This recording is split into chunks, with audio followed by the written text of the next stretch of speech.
கள்ளி எப்படி நான் பார்க்கறது தெரியலண்ணா, சொல்லி தாங்கண்ணா. அது ஒன்றும் பெருசுலாம் கிடையாது. புறாவோட ஏஜ் தான், வயசு. குட்டி புறாவில் கணக்கு பண்ணுவாங்க கள்ளி. 1 வருஷம் 1.5 வருஷம் ஆயிடுச்சுன்னா அந்த புறாவோட ஏஜ்லாம் அவ்வளோ சீக்கிரம் கண்டுபிடிக்க முடியாது. அதெல்லாம் லெஜெண்டுக்கு தான் தெரியும். லெஜெண்டாலே அவ்வளோ சீக்கிரம் கண்டுபிடிக்க முடியாது. கல்லின்றது வந்து இது பாரு ரெக்கை தான்பா. இந்த ரெக்கைங்களை நம்ம கால்குலேஷன் பண்ணுறது தான். இப்போ தெரியுதா பிரிஞ்சிருக்கு பார்த்து அந்த 2 ரெக்கை. இந்த ரெக்கையை விட்டுறணும். இந்த ரெக்கையை விட்டுட்டு இதுலேருந்து கணக்கு பண்ணிங்கன்னா 10 ரெக்கை இருக்கும் எல்லா புறாவுக்கும். இந்த புறாவுக்குன்னு கிடையாது, எல்லா புறாவுக்கும்.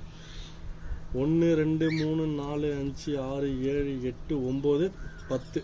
இப்போ தான் 10வது கல்லியில் இருக்குது. இப்போ இது கொட்டி முளைச்சிச்சுன்னா இந்த புறா வந்து ப்ரீடிங்க்கு ஸ்டார்ட் ஆகிடும். புரியுதா? அதுக்கு முன்னாடியே இப்போ இந்த புறா வந்து இதுக்கு முன்னாடியே முட்டை வைக்கிறதுக்கும் தயாராக தான் இருக்கும். ஆனால் நல்லா இருக்காது, குவாலிட்டியாக இருக்காது. நம்ம 10 கல்லி முடிஞ்சதுக்கப்புறம் பீட் போட்டால் தான் புறா நல்லா குவாலிட்டியாக இருக்கும். இதில் கிட்ட இருந்து இறங்குற சிக்கனும் நல்லா குவாலிட்டியாக இருக்கும். இப்படி தான் நம்ம கல்லி பார்க்கணும். ஓகேங்களா? இதுல இருந்து கால்குலேஷன் பண்ணணும் 1 2 அப்படின்ட்டு. இப்போ 1வது கல்லினா அந்த 1வது ரக்கா கொட்டிட்டு இருக்கோம், 1வது ரக்கா பார்த்தா இருக்காது. அதான் இந்த இடத்துல கேப் இருக்கும், இந்த இடத்துல முளைக்கும். அதுதான் வந்து கல்லி பார்க்கறது. ஓகேவா?